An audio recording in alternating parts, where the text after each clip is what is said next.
I recently got the WEN Oscillating Spindle Sander, and as you can see, I'm pretty happy about it. So here's a video of what all it comes with, how to assemble it, and my honest review of this tool. Now, I'll admit, I promptly threw away the directions when they opened this up because I'm a man and I don't need a piece of paper telling me how to live my life. But of course, after I unpackaged everything, I went back and read it to make sure I assembled properly. Now, the sander itself has a place to store just about everything it comes with, which is really nice. And here's how to actually assemble the sander itself. So first you want to slide on the large metal plate, followed by the plastic fitting for the size of the spindle you'll be using. It comes with several different sizes.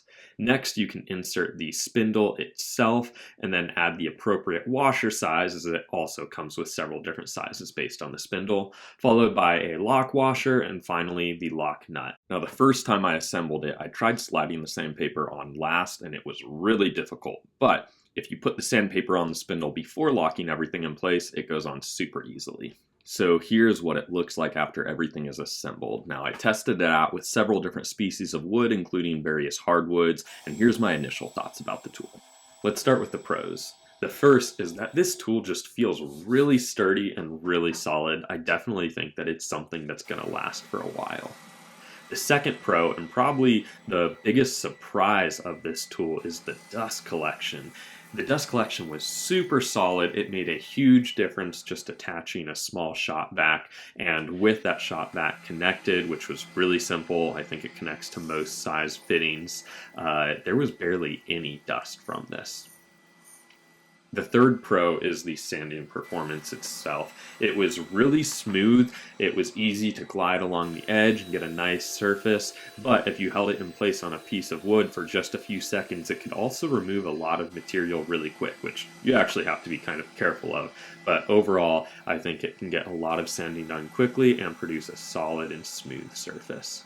And the fourth and final pro is just the ease of setup. This was super simple to set up. It has nice built-in storage, and it's just really easy to use. Now let's talk cons, and honestly, there aren't many, so I'm being pretty nitpicky here. First is the storage. Overall, it really is solid, but there's no dedicated place to store sandpaper sleeves for the different spindle sizes or the washers that go with them. That may be asking for a bit much, but I think it would have been a nice touch.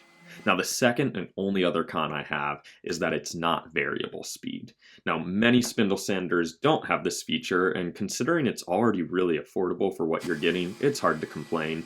But if I had to pick a downside, I do think that variable speed would have been great to include. Overall, I am super impressed with this sander. I think it's a great addition to my shop, and I'm giving it a solid 4.9 out of 5 stars. If you found this video helpful, hit that thumbs up button. And if you want to check out this tool or any others that I personally use and recommend, I've got links in the description below. I'm not sponsored, but I do earn a small commission if you use those links at no extra cost to you. Thanks for watching.